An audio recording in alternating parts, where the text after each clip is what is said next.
नाज़रीन, आज का हमारा ये प्रोग्राम जो है सिंध के मुस्तकबिल के हवाले से बहुत ही ज्यादा अहमियत का हामिल है।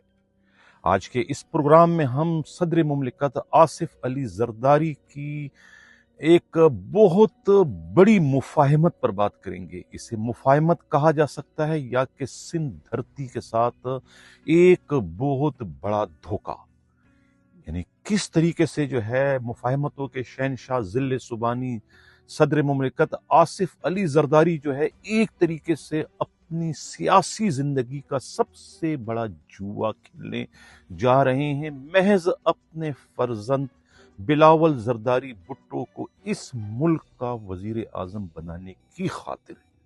यानी उन्हें इस मुल्क का वज़ीर आज़म बनाने के लिए जो है वो उन्हें अपने ही सिंध धरती से जो है वो एक तरीके से मुबैना तौर पर जो है वो धोखा करना पड़ रहा है। यानी दरियाए सिंध का सौदा करने के बाद अब जो है वो कच्चे के इलाके में वाक़या कोई 50,000 एकड़ जमीन का भी जो है वो सौदा इस वक्त कर रहे हैं। ये दो इंतहाई अहम शराइत है जिसे पूरा किए बगैर, यानी कि आग के इस दरिया को अबूर किए बगैर जो है सदर मुमलिकत अपनी जीते जी अपनी जिंदगी में जो है अपने बेटे जो है बिलावल जरदारी भुट्टो को जो है वो मुल्क का वजीर आजम नहीं बना सकते जब तक ये वो कड़वा घूंट नहीं पीते। ये है मामला है क्या? इसी मामले को जो है वो इसके बारे में बातचीत के लिए जो है मैंने सिंध के सबसे नामवर मंजे हुए सहाफ़ी इमदाद सोमरो की खिदमत ली है। हमारे साथ प्रोग्राम में इमदाद सोमरो शामिल हैं। उनसे मैंने यही फीके पीके सवालात पूछे हैं कि क्या सिंध का मुस्तकबिल क्या होने जा रहा है, क्या सिंध के लोग जो है अपने साथ होने वाली इतनी बड़ी साजिश पर खामोश तमाशाई बने रहेंगे या कि वो उनमें एहतजाज करने की ताकत, सलाहियत और हिम्मत भी है कि वो अपनी जानिब बढ़ने वाली इस मौत को रोकने के लिए सरों पर कफन बांधकर बाहर निकलने की ताकत रखते हैं, उनमें इतना जोश और जज्बा है। यही सब कुछ जानने के लिए जो है वो इमदाद सोमरो को मैंने जहमत दी है। हम उससे बात करते हैं। आप देखिए इमदाद सोमरो जो है वो इस मसले के बारे में किस तरीके से जो है वो मुझे और नाज़रीन आप सबको समझाने की इस वक्त कोशिश कर रहे हैं। मेरी रिक्वेस्ट ये थी कि इस इशू पे हम इतने प्रोग्राम कर चुके हैं और इतनी बातें हो चुकी हैं ये अभी रिकॉर्डिंग हो रही है। अच्छा, मैं ये सिलसिले को आगे बढ़ाऊं ना, जो आपने बात अभी शुरू की है ना, ये जो डीएसपी के बेटे ने जो एप्लीकेशन की थी और उस वक्त मेरा ख्याल है आईजी मुश्ताक मेहर थे, अगर मैं भूल नहीं रहा हूं तो। जी मुश्ताक साहब ही थे। तो क्या हुआ था उसके जो पी इन्होंने मेडल दिए, तो उस पे क्या इनका कसूर क्या था दोनों का? मतलब कि क्या नहीं देना चाहिए इनको, या वो जो सरदार तेगो खान तेगानी है वो कोई डीएसपी के कत्ल में मुलविस तो नहीं था जी।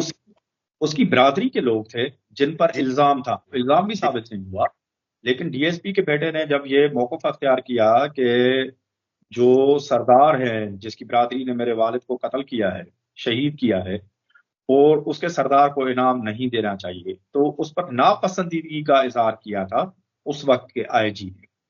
और मेरे ख्याल में कि जब एक बिरादरी के सरदार, मतलब ये कोई शहरयार शहर की जो कम्युनिटी है, शहर बिरादरी, अगर वो किसी काम में है तो शहरयार शहर पे तो कोई मुसीबत नहीं आनी है। वो तो एसएसपी के साथ भी मिल रहा है, वो तो सीएम के साथ भी मिल रहा है और एक मिनिस्टर का प्रोटोकॉल भी इंजॉय कर रहा है ना। तो बात यह है कि तेगानी पे भी इतना गुस्सा नहीं होना चाहिए था, लेकिन गुस्सा क्यों हुआ? इसलिए हुआ उस मामले में एक डीएसपी लेवल का अफसर शहीद हुआ था। मेरी राय यह है कि अगर कोई पुलिस के एक सिपाही को नुकसान पहुंचाता है, शहीद करना तो दूर की बात, उनकी तमाम तर खराबियों के बावजूद अगर कोई पुलिस की वर्दी में मलबूस है और उसके तरफ कोई उंगली उठाता है और उसको कोई डिसग्रेस करता है, उसको बुरा भला कहता है, तो उसको तो इबरत का निशाना बनाना चाहिए। किसी भी शहरी को, किसी भी डाकू को, किसी भी बंदे को, भले वो कोई भी हो, उसको किसी भी कानून नाफिज करने वाले इदारे के फर्द को, उस पुलिस का सिपाही हो, रेंजर्स का सिपाही हो, फौज का सिपाही हो, हम उनका एहतराम करेंगे, क्योंकि उनकी वजह से ही हम कोई सुकून का सांस और सुकून की घड़ी ले रहे हैं ना। तो उनके कातलों को कैसे माफ किया जा सकता है? उनके कातलों पे प्रॉपर केसेस दाखिल करके उनको कानूनी तौर पर सजा देनी चाहिए। लेकिन कोई असला लेकर अगर पुलिस के साथ मुकाबला करता है तो फिर मुकाबले का जवाब मुकाबले में ही होगा। इमदाद सोमरो साहब, ये इस पर तो پہلے بھی پروگراموں میں بہت گفتگو ہو چکی ہے. اصل نقطے کی طرف آتے ہیں جس کے لیے یہ پروگرام میں کر رہا ہوں اس وقت. یہ جو گوٹکی والا معاملہ ہے، میں نے کہا نا کہ سمندر کی جو سطح ہے وہاں تو امن ہے، لیکن نیچے جو ہے ایک بہت بڑا طوفان ہے. اب یہ جو ابھی آپ نے تھوڑی دیر پہلے کہا کہ بگٹی کے پیچھے جو ہے بڑے لوگوں کا ہاتھ ہے، یہ آپ کی اطلاع، میں اس کی نفی نہیں کرتا ہوں، میں اس کو انڈوز کروں، میں تصدیق کروں کہ ہاں یہ بالکل صحیح ہے. ان کے پیچھے بڑے لوگوں کا ہاتھ ہے اور باقاعدہ ایک پلاننگ کے تحت جو ہے وہ ان کی پوسٹنگ وہاں پر کروائی گئی. اب آپ سنیے کہ میں کیا کہنے جا رہا ہوں.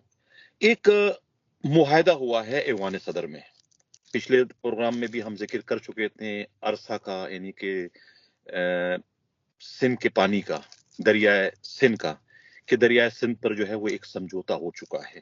صرف یہ سمجھوتا دریائے سندھ پر نہیں ہوا، بلکہ یہ کچھے کا جو علاقہ ہے، یہاں پر کوئی 20,000 یا 50,000 کی جو ایکڑ زمین ہے اس کا بھی معاملہ ہوا ہے. وہ زمین بھی کسی کو دینے کا وعدہ کیا گیا ہے. یہ دو ایسے شرائط ہیں کہ انہیں پورے کیے بغیر جو ہے بلاول زرداری بھٹو کا پاکستان کا پرائم منسٹر بننا ممکن نہیں ہے.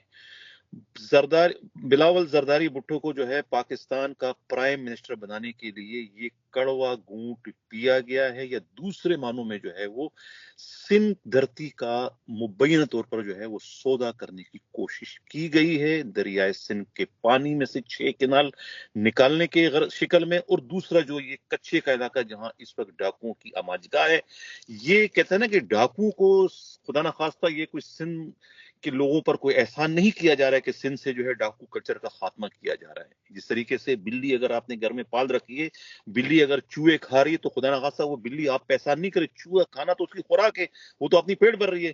تو یہ جو ڈاکو کو جو وہاں سے صاف کر رہے ہیں، یہ کوئی آپ پر احسان نہیں کرے، ان کو زمین چاہیے، لینڈ چاہیے.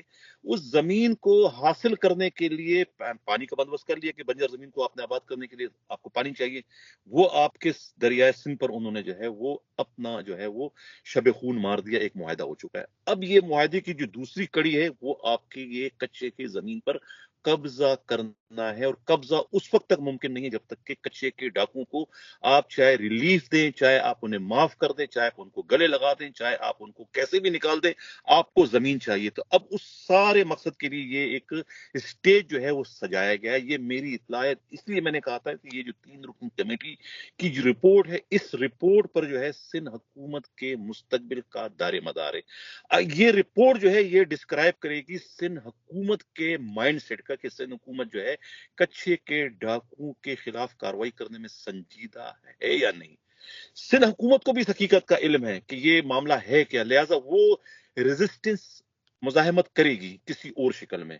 لیکن اب یہ دو بڑی قوتوں کا آپس میں اس وقت ہمیں ٹکراؤ جو ہے یہ گوٹکی کے محاذ پر کچھے کے ڈاکوؤں کو جواز بنا کر جو ہے وہ ٹکراؤ ہمیں ہوتا ہوا دکھائی دے رہا ہے. آپ کے پاس کیا معلومات ہے، اور کیا سندھ میں کوئی تحریک چل رہی ہے اس اپنی طرف بڑھنے والی طوفان کو، اپنی طرف بڑھنے والی موت کو روکنے کے لیے، جس میں سندھ صوبے کا ایک طریقے سے سودا کر دیا گیا؟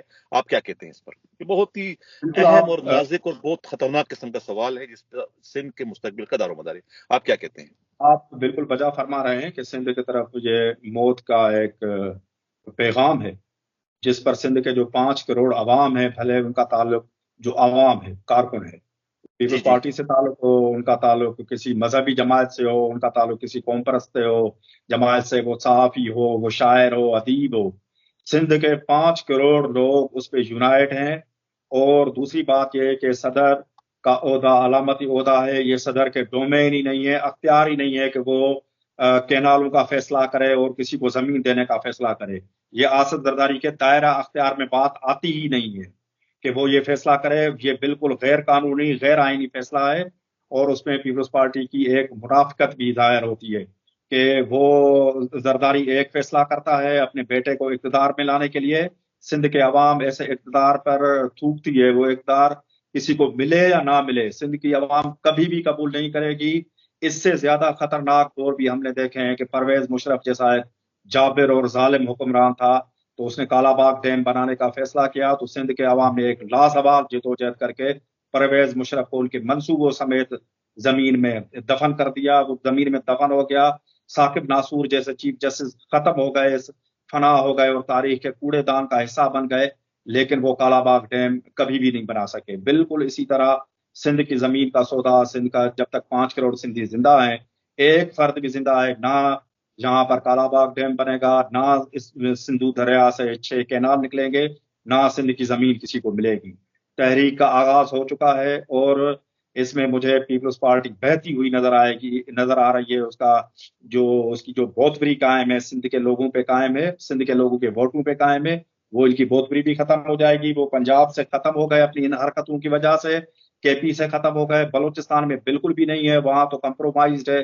बराए नाम पीपी के 400 वोटों का प्राइम सीएम है और 200 वोटों का इंडस्ट्री का मिनिस्टर है। इस तरह सारे जो 2 नंबर लोग वहां पर उन्होंने इकट्ठे किए हैं। तो जो एहतजाजी तहरीक और सिंध के लोगों के मैं तेवर देख रहा हूँ, उसमें मुझे जरदारी जितने भी कंप्रोमाइज करे और मुराद शाह जितनी भी मुनाफकी करे और सिंध असेंबली से वो उसके नालों के खिलाफ करारदादे मंजूर कराए, ये सिंध के लोग मुनाफकी को समझते हैं। वो समझते हैं कि ये मुनाफिक हैं और इनके टारगेट क्या है। इनका टारगेट कभी भी पूरा नहीं होगा। मैंने लोगों के तेवर और ये एहतजाजी तहरीक का रुख देख रहा हूं, तो एक ऑब्जर्वर के तौर पर बता रहा हूं कि जरदारी का ये फार्मूला कभी भी कबूल नहीं होगा और ये हो ही नहीं सकता। ये इस रियासत के भी खिलाफ है। रियासत के लोगों को, जो जिम्मेदारान हैं, उनको भी समझना चाहिए और उसके अलावा ये नेचर के भी खिलाफ है। अगर आप सिंधु पे बंद बांधेंगे और दरिया सिंध से एक खास मिकदार में पानी समंदर में नहीं जाएगा, तो समंदर का पानी आपके मैंग्रोव को तबाह करता हुआ पहले कराची को खत्म करेगा, उसके बाद सिंध के दूसरे अजला को तबाह करेगा। जिस तरह शाह बंदर तबाह हो चुका है, जिस तरह बदीन तबाह हो चुका है, तो कराची भी नहीं बचेगा। कराची नहीं बचेगा तो पाकिस्तान का मुआशी हब है और इससे जो सूबाई जो मामलात है वो भी खराब होंगे। पंजाब में, इसमें बलूचिस्तान में आग लगी हुई है, केपी में आग लगी हुई है और पंजाब में भी एक सूरत में जो तहरीक इंसाफ के खिलाफ ऑपरेशन चल रहा है, वहां पे भी आग लगी हुई है। तो पता नहीं ये कौन से बुकरात बैठे हुए हैं कि वो सिंध में भी आग लगाने की तैयारियां कर रहे हैं।